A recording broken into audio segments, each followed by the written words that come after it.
Sound, music, sustainability. Welcome to Sustain FM. All right. Hello, everyone. Welcome to a special edition of Sustain FM. Instead of being in the studio, we're actually live here. I'm your host, Steve Williams, also known as Drusnoise, doing broadcasting live from the RBL lab in Berlin. And excited today to do a special edition, perform a composition called There Is No Separation.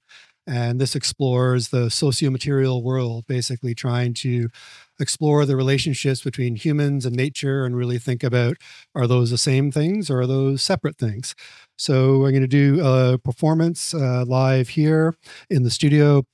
And then we'll do a little artist talk where I'll sort of walk through what were some of the gear that I was using, why I chose those sounds, why I chose those pieces, and then we'll have a chance for audience Q&A, which I'm actually looking forward to, because usually on this show I'm the one that's asking questions about other artists, so it's actually kind of cool to be here and have people ask me questions. So without further ado, I'm going to turn the mic off, turn the sound up, and get started. So here we go.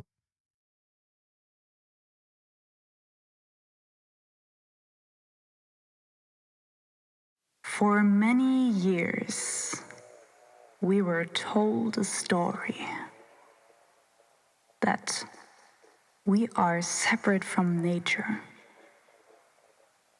that nature is separate from us, that nature is for us to control, to colonize, to dominate, to use. That we are separate from the more than human,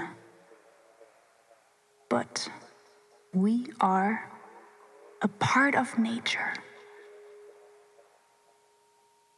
Nature is part of us. There is no separation.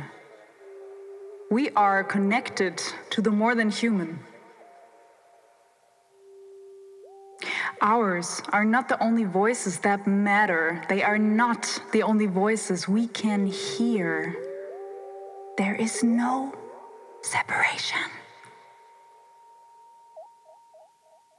It is not possible to draw a line between what counts as us and what does not count as us. We make sound together. We make our worlds together. We make our futures together. We dance together. And can ask, who is the we in this story? We can hear the voices of the air, of plants, of bodies, of light, of the waves of radiation that surround us, of the particles floating through the air we breathe. We can hear the earth breathing if we listen.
synthetic and organic, natural and unnatural, human and machine. What is the difference? Are we not already connected? Are the plant and the body and the machine not one and the same?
electric currents.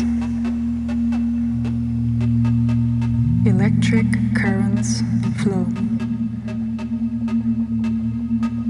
through wires and cables and transformers, through living beings, our skin, bodies, the leaves of the plants around us, the The flow is always changing. Bodies are always changing. Plants are always changing.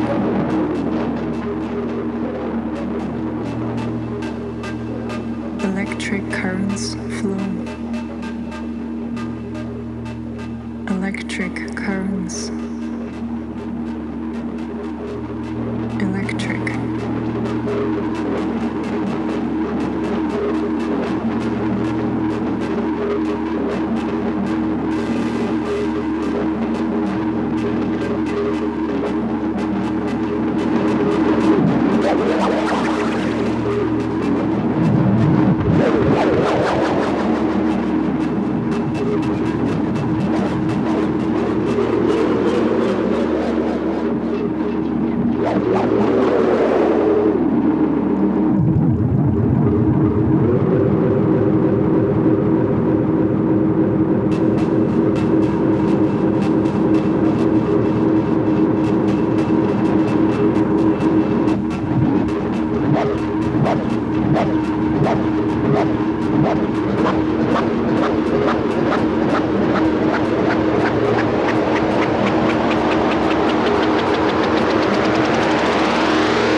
Take a deep breath.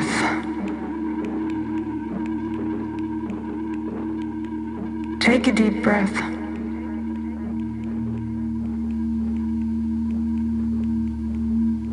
That inhalation you have just completed has 36% more molecules of carbon dioxide than it would have had in 1750. Not only are you part of the wider biosphere of other gas-exchanging life forms, like bacteria and plants, but simply by breathing. You are also enrolled, literally, within the political economies of industrialism, capitalist expansionism, and ongoing resource colonialism that, at least since the early to mid-18th century, have shaped not only the rapid planetary concentrations of anthropogenic greenhouse gases, but the mobilities, communicative connections, and developmental opportunities and inequalities enabled by fossil hydrocarbons.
Heart absorbs, responds, listens to sound.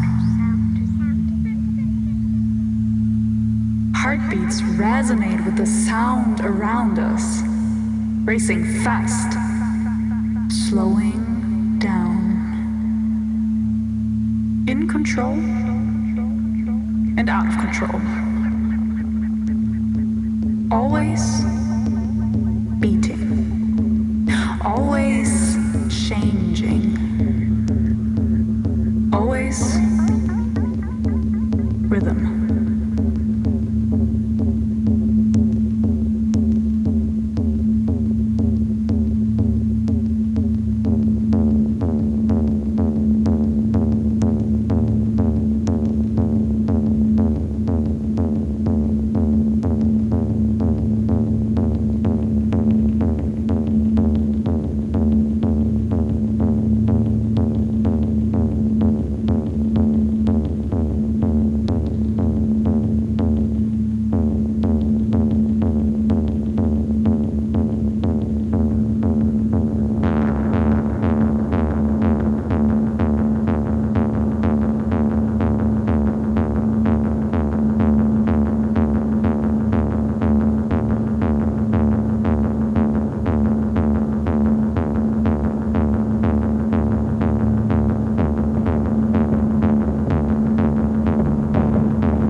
The trees inhale and exhale. We breathe with the earth. And our machines breathe too, sending carbon dioxide into the air, carried by the winds to the four corners of the earth, blown through the high atmosphere, trapped in ice, captured by trees and soil and water, and release. We breathe. The earth breathes.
For many years, we were told a story that we are separate from nature,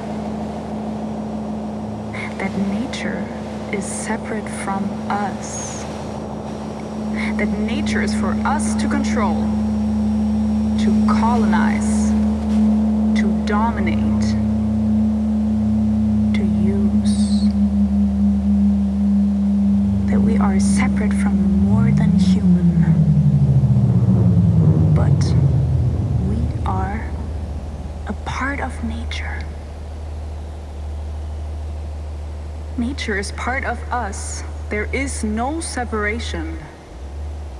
We are connected to the more than human. Ours are not the only voices that matter. They are not the only voices we can hear. There is no separation. It is not possible to draw a line between what counts as us and what does not count as us. We make sound together. We make our worlds together. We make our futures together. We dance together. And can ask, who is the we in this story? We can hear the voices of the air, of plants, of bodies, of light, of the waves of radiation that surround us, of the particles floating through the air we breathe. We can hear the earth breathing. If we listen.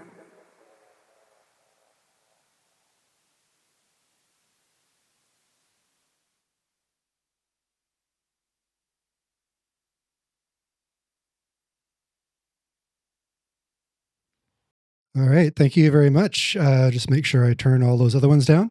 So yes, thank you for coming. Thought I'd give a quick overview of what I just did, and then I'm happy to chat and answer questions.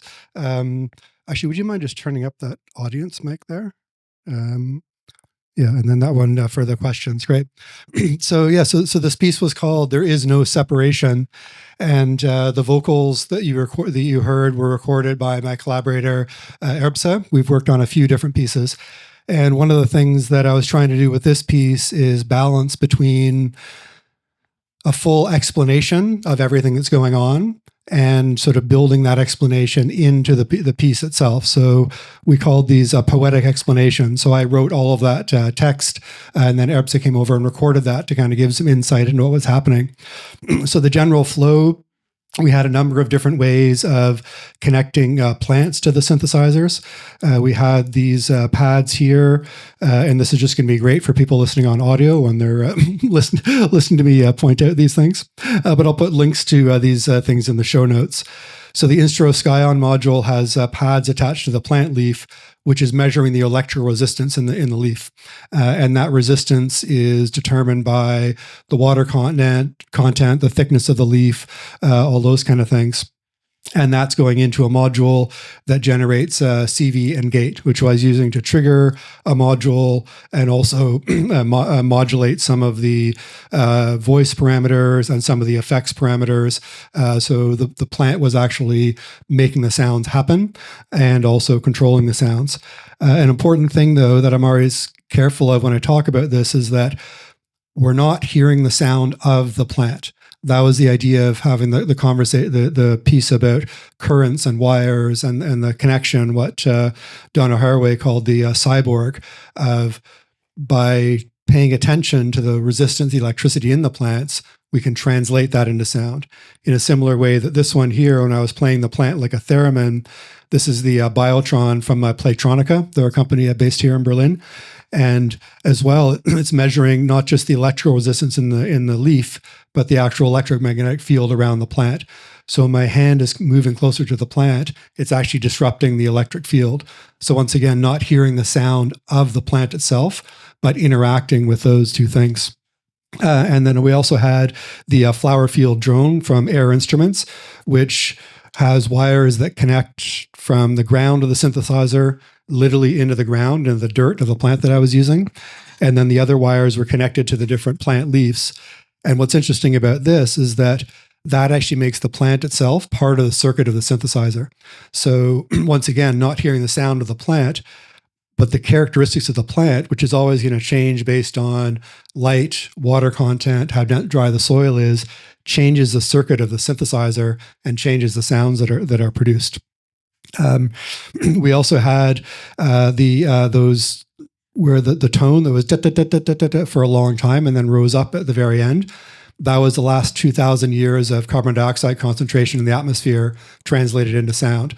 So basically all of that steady time was everything up until basically humans started burning coal on industrial scale, and then kind of just goes straight up from that.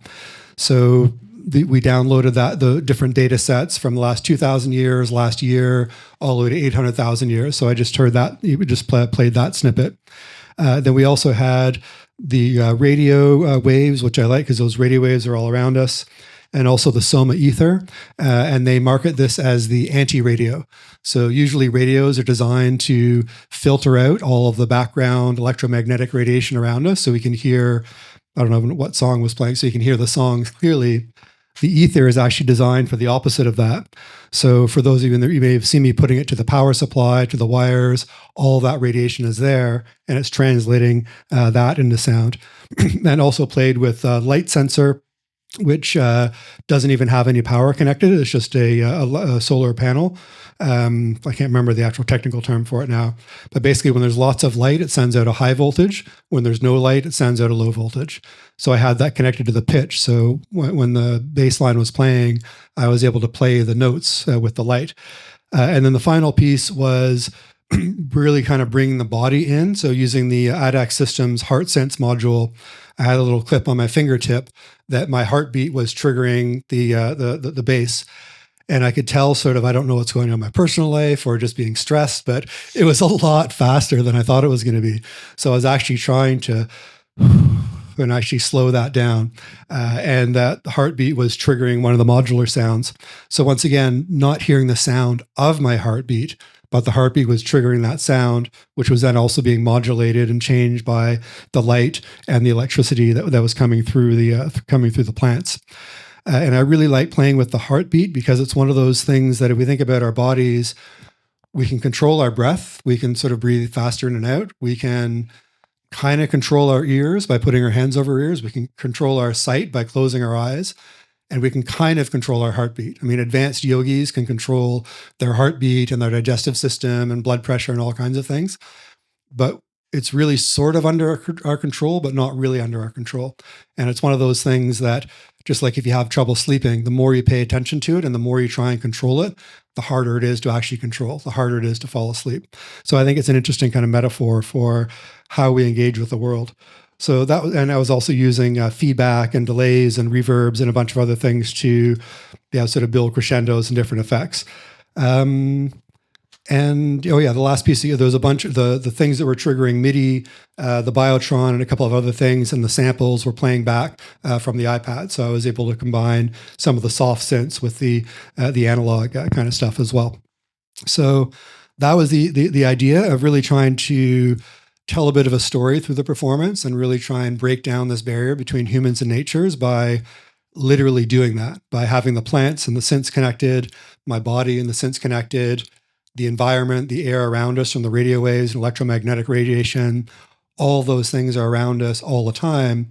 But just like with air quality, like unless you're standing next to a diesel truck, you don't really notice the quality of the air, even though I looked today and it just said unhealthy for the air quality of Berlin. It's like, okay, I don't know what to do about that. But so that was the idea of the performance.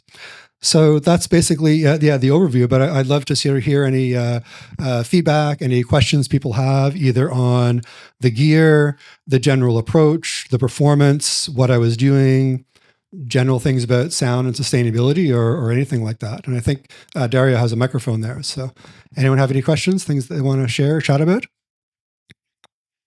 Yes, Felipe, go ahead. I'll start.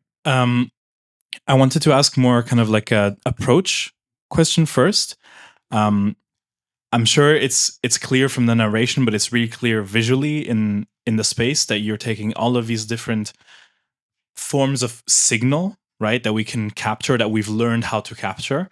And of course, there's many others that we are very bad at capturing that are happening all around. And then you're channeling all of these signals into a kind of signal that we can understand, right, with our hearing. And I'm wondering, in this relationship, because you're doing a performance, do you see yourself more as kind of curating the signals that are there, or are you really like playing? Like, do these interactions that happen in between your body, the plants, its environments, are you playing the instruments, not to anthropomorphize the plants, but are you collaborating with them, or are you kind of giving voice to them? And how do you think about that? Yeah, it's a really interesting question. So I think a bit of both, depending on what part of the performance it is. So in terms of giving voice, I wouldn't necessarily say so much giving voice, but really trying to think about giving agency. So one of the things that I like about playing with plants and playing with electricity or even the flower field, I never quite know what's going to happen. Because when I rehearse at home in my apartment in the daylight, when the sun is streaming through and the plants are happy and getting sunshine, they'll respond one way. Being here, they'll respond a different way in a darkened environment. Or if I take them to an underground club at 4 a.m. for a techno set, they'll respond differently as well. So there, I enjoy that idea of responding in the moment to kind of what's happening. you mentioned the word curation. I think it's not so much curation, but maybe a little bit about what Jordan Lacey, a sound art scholar, called this idea of disclosure. And a lot of his work is about trying to reveal hidden sounds, mainly in an urban environment through different sort of sound interventions. So that's one of the things I'm interested in as well, of revealing the sounds of electromagnetic radiation, of CO2, of those kind of changes. But I would say that in terms of giving voice, it's a really interesting question. So I did play some samples that were bird sounds and frog sounds and children playing on the playground. And those were like directly their voice because it's within our human frequency range. But I find it fascinating when we do things like take CO2 data and turn it into sound, because I can say you're hearing the sound of the climate, and that's kind of true, but what you're hearing is the sound of my interpretation of the data translated through these things. So that's not a bad thing. I often use the example that like classical music aficionados, they may have 25 copies of the same symphony because they want to hear how different conductors and violinists and soloists interpret those kind of things. But it does lead to an interesting question of more of the social and justice side of sustainability. So if we think about, for example, some of the sounds that we can't hear, for example, I know you've worked with infrasonic sounds, or if we think about ultrasonic sounds like bats and dolphins that are using a frequency higher than we can hear, we can take that recording and we can slow it down to bring it in the range of human hearing, and then we can hear the voice of the dolphin and hear the voice of the bats. But once again, we're not actually hearing, we're hearing a translated version of that. So for me, I find that quite interesting relationship, thinking about politics or democracy, or if we were doing sort of some public engagement process and say that, okay, you represent business, you represent nonprofits, you represent new refugees, you represent small business owners. So yes, we can have people speaking on behalf of different people with different identities, different communities, but we're hearing a translated version of that. So what does that mean for human relationships, human connection? Is it really okay for me to speak on your behalf and try and interpret what you think to someone else? And that's what happens a lot in our society. So it's an interesting metaphor for those things. So yeah, you said non-rambly, but that was kind of rambly. So yeah, great question. Anyone else have thoughts or questions?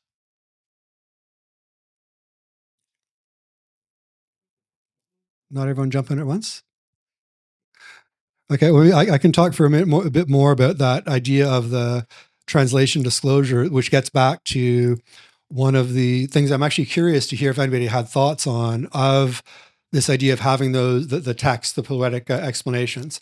Because when I've done performances before, it's always a bit of a tension, I find, of I want to have the audience understand what's going on, and I don't want it to feel like a lecture or a public service announcement, partly because it just is kind of boring if people are saying, this is what you should pay attention to.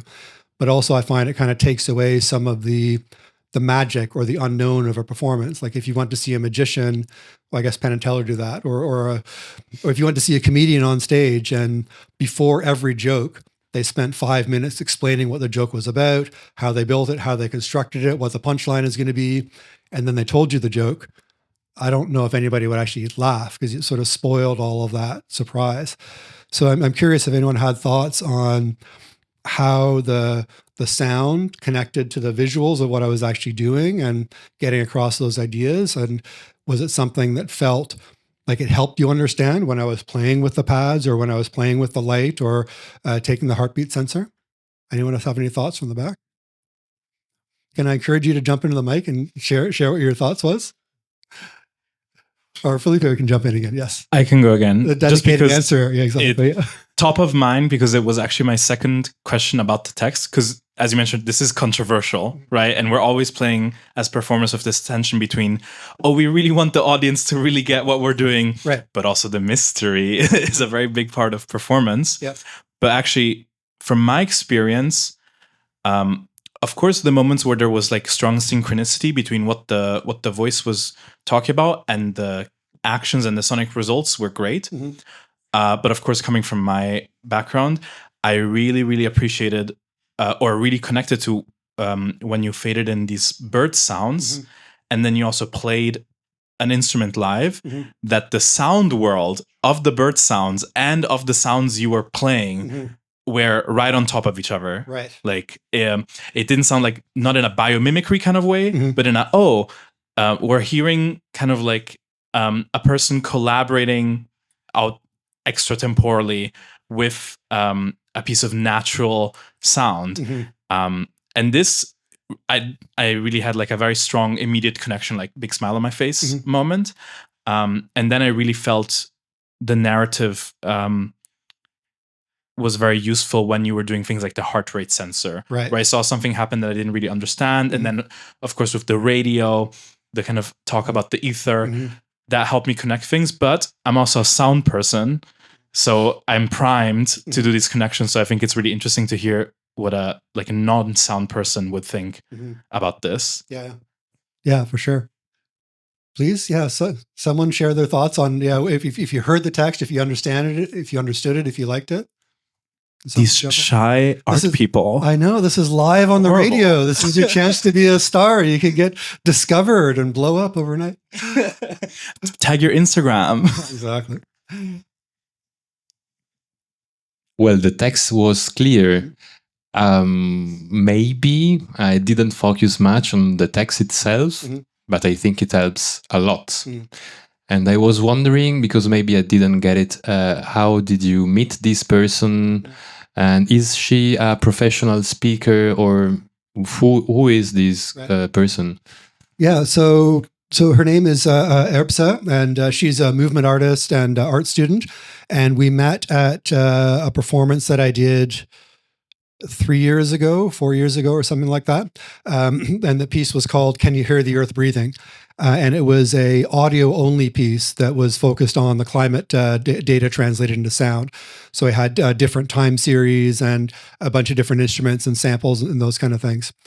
And we got very interested in the idea of the body and the breath, because when you look at, for example, the last 50 years of CO2 data, it actually kind of goes up and down every year. It almost looks like a little sawtooth rising curve. And that's because in the Northern Hemisphere, in the spring and summer, the leaves grow on the trees and they absorb CO2. So the global CO2 level in the atmosphere goes down a little bit.